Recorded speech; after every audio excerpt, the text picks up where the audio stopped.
for 15 months. He says he joined the movement after my daughter's death when I started to research what happened in Iraq. Many doors opened to show me the level of corruption and destruction that has run rampant in our world. He got involved with the Occupy movement and dedicates himself to changing where he sees America going. Please welcome Javier Ocasio.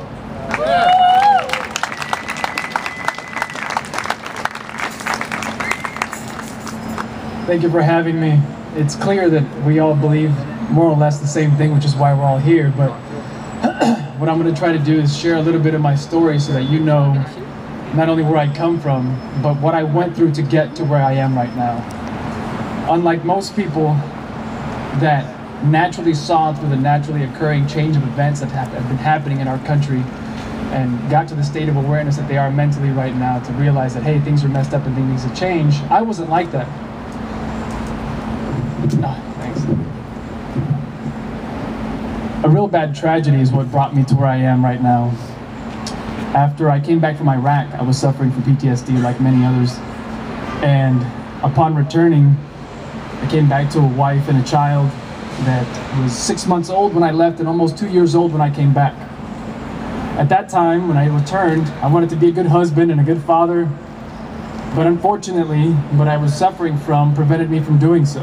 Oftentimes, my wife would have to kick me in the butt to get me out the door to spend time with my own child. And many times I was just paralyzed sitting there, my own child asking me to spend time with her so that I could play with her, and I just couldn't do anything. After, I don't know how much time passed, I decided that I wanted to do something about it. I didn't want my 4-year-old to be 10 years old before I got better and missed that many years of her life.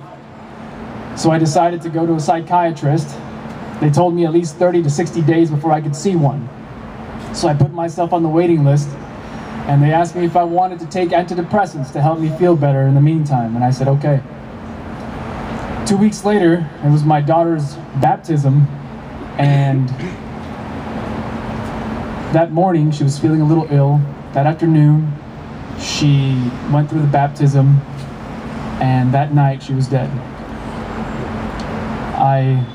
I had spent all this time trying to tell myself that I needed to do whatever it took to feel better so that I could be there for my child, to be the father that she deserved, the father that wasn't there while she was starting to grow.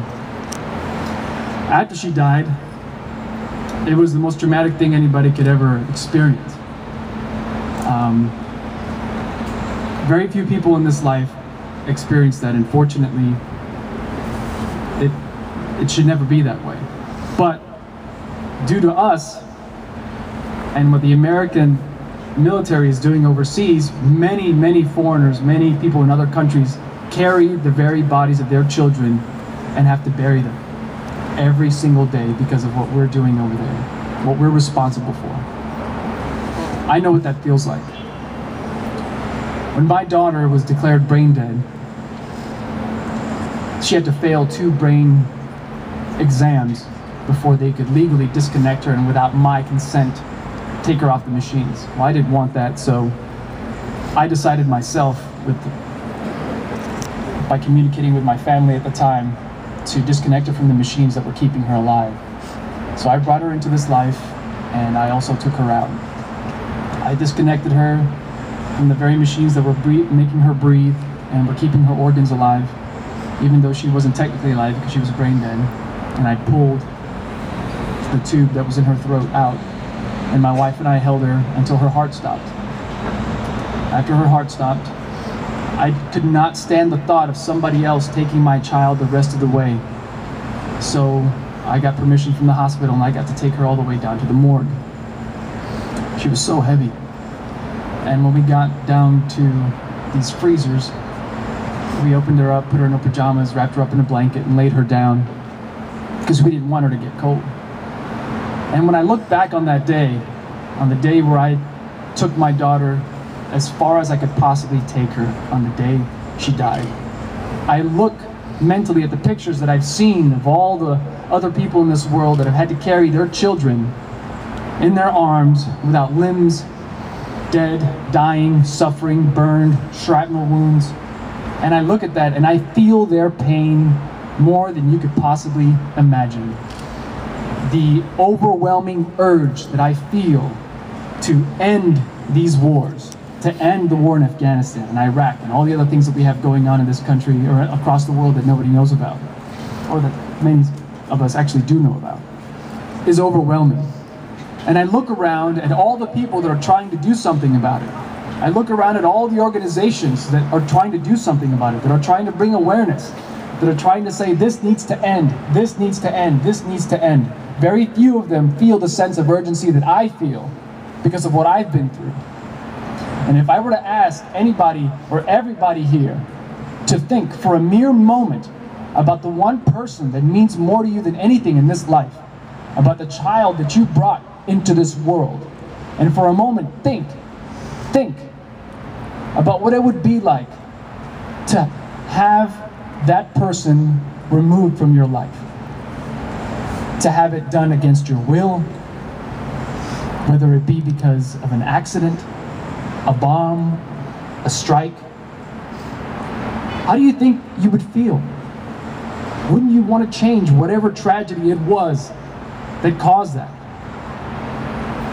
So when I look around at everybody, when I look at all the organizations trying to change the world, when I look at what needs to happen, the responsibility of the death of every parent or every child that has been caused by the US and our wars falls entirely on our shoulders, on the policemen standing over there and on us standing right here. I feel that responsibility entirely, completely, and I accept it holistically. And that's why my goal has been since then and ever will be to try to unite everyone, to try to bring the organizations together, to try to bring the activists together, because every day that passes, somebody else has to bury their child. Somebody else has to bury a parent.